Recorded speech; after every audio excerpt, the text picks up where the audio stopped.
Hey, this is Colin from Exile Lifestyle, and there's a question that I've been getting with increasing frequency in my mailbox from college students mostly, asking me where the transition point is from student to being an entrepreneur, somebody who's making, I don't know, six figures every year, who has the freedom to travel, who has the freedom to kind of do things as they see fit, invest where they want, travel when they want, that kind of thing. And I wanted to just tell you a little bit about what I did. This is just one way to do it. There's a million and one ways to make your fortune, to get your freedom, to claim your independence. But what I did, starting in college, is that I took basically every opportunity I could possibly find. Every professional opportunity, every opportunity to learn from somebody. I essentially acknowledged that there's many thousands, millions of people out there who know stuff that you need to know, that you'll figure out someday. But the faster you learn, the better. And the more education and experience you can get faster, the better as well. So in addition to working on two majors at the same time and having a handful of minors that I was also investing my time in, I made it a point to take every job opportunity that I could find. So at one point in college, my senior year, I actually had 5 different jobs. I was working as a software specialist and print lab, design lab worker. So I got to learn all about the printing process, got to have a legitimate reason to keep up on the different software packages that I was learning and that the other students were learning, and then also had the opportunity to work on my other jobs and homework while I was in there. I was the designer for the publications department, which allowed me to get a whole lot of print work and a lot of opportunities to work with clients within the school, so that it was kind of a dry run and working with clients and invoicing and that kind of thing.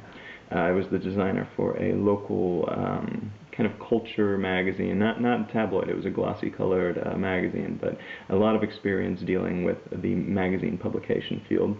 I was a writer for the newspaper. I was a columnist with a news analysis columnist. So I had the excuse to read a whole lot, keep up with what was going on in the news and in the technology field, and then to write about it, give my opinion on it, work on my expression non-verbally so that I could actually write and get that kind of that exercise that you wouldn't necessarily get doing straight design.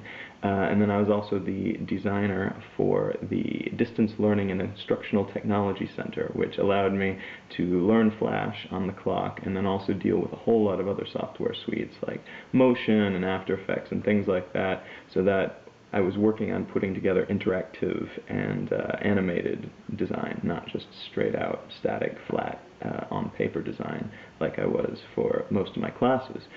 So all these opportunities together added up, and none of them paid much money. I mean, all of them were minimum wage, but the experience that I got was immense. So by the time that I left college, I had not only my schoolwork, but all this professional work as well. And that's not counting the businesses that I started in college. At one point during my senior year, I quit a couple of my jobs and started up my own culture magazine and a small design studio, which allowed me even more chance to interact with clients and potential clients, to deal with other business owners on a relatively equal level, and also to be able to develop my style, which is vitally important no matter what field you're in, because you will have your own style, you'll have your own approach, your own beliefs, and if you only take your education, through the lens of somebody else, so if you allow your professors to tell you what your opinion is, you're going to be kind of stuck because there's going to be dozens of other people who feel exactly the same way. So finding an opportunity to learn, but to express yourself as well at the same time, super vital during college as far as I'm concerned. If you can find the opportunity to do that, excellent. If you can't, make your own opportunity. Start your own business. Learn by lighting a fire under your ass. As soon as you buy that business license, which is a small investment, I mean, the benefits are immense. All of a sudden, you have a really good reason to make something succeed. After that point, once I got out of college, I took a job for a year with a multidisciplinary design studio in Los Angeles. I learned a whole lot from that as well, a lot of things not to do, but also a whole lot of things, the right way to do things, as far as dealing with clients and invoicing, dealing with bureaucracy in the system, because there's always bureaucracy if there's anybody else involved. If it's not just you, there's going to be a bureaucratic process. So learning how to navigate within that and still get good stuff done is important. Depending on which field you're in. But I only stayed with it for a year because I knew that there was only so much I could take away, and I was starting to feel a little bit down about my craft and about the work that we were doing. So knowing when to move on is also very important. You can stay with a really good job for a really long time, something that pays well or pays decently and you're comfortable, but you will plateau eventually. And as soon as you do, it's important to be able to recognize that and move forward. That's an important part of being an entrepreneur. It's an important part of being a good human being, because as soon as you plateau, you stop learning, you stop wanting to learn, you lose your passion for what you're doing. No matter how much money or how big the white picket fence that you're able to build, contentment is not the same thing as happiness. And keeping your happiness is really, really important if you want to get, to the top tier and get to where you want to be. So after I quit that job, I started up my own design studio and had a handful of other projects going on.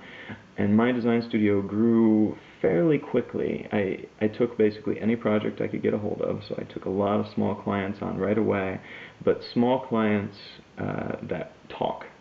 These clients are wonderful, and I still love them to this day, and I go in and drop by every time I'm in town because they've really created my business for me. I did really good work for them. I worked my ass off doing the best that I could, and gave as much extra value as possible. And then they, responded in kind. They not only paid me, but they also told all their friends and got me more clients. And even, years later, I still get emails or calls from them telling me, hey, I want to connect you with this person. They need this kind of work. Or, I'll meet somebody randomly that wants me to do some work for them, and they'll say, yeah, I got a recommendation from so-and-so at so-and-so. And I'm just thinking, wow, I haven't done any work for them in years. But some of my largest projects have actually come from connections from some of my first clients. So keep that in mind, the long tail effect of how you treat people. Try not to create any enemies if you can avoid it. That's a good trick. But basically being willing to take any work that you can, and being willing to do extra so that you learn and so that you keep your good reputation is key, especially at first. And honestly, if you can do those two things, then your business will grow. It may not be as fast as you want. It'll never be as fast as you want. But setting up that financial foundation is probably the biggest part. The biggest step in achieving the lifestyle that you want. The lifestyle that I have right now is possible because I built that foundation, and I was very careful to build a strong foundation. If I had to worry about money, I probably wouldn't be willing to take as many risks as I am now. As it is, I have a good chunk of change stashed away, and I'm still working to bring in money all the time. But while I was working about 100 hours a week when I was in LA, and now I work maybe 4 or 8 hours a week, and the rest I get to spend on projects and activities and exploring and things that I really want to do. I'm not thinking, oh, I have to do this to make money, otherwise I'm going to go broke.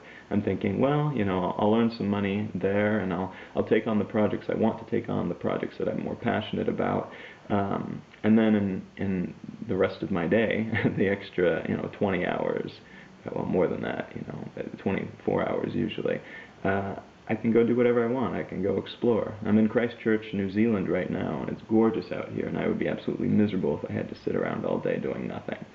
So that's the key. And in summary, I would say put in a whole lot of extra effort, explore as many different avenues as possible, learn everything that you possibly can while you can.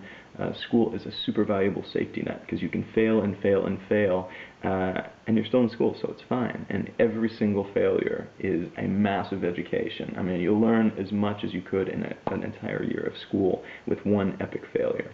And I was just fortunate to have many, many, many epic failures while I was in college and immediately after. So I learned very quickly, and you can do the same. So again, I'm Colin from Exile Lifestyle. If you have any questions, don't hesitate to email me at Colin, C-O-L-I-N, at exilelifestyle.com.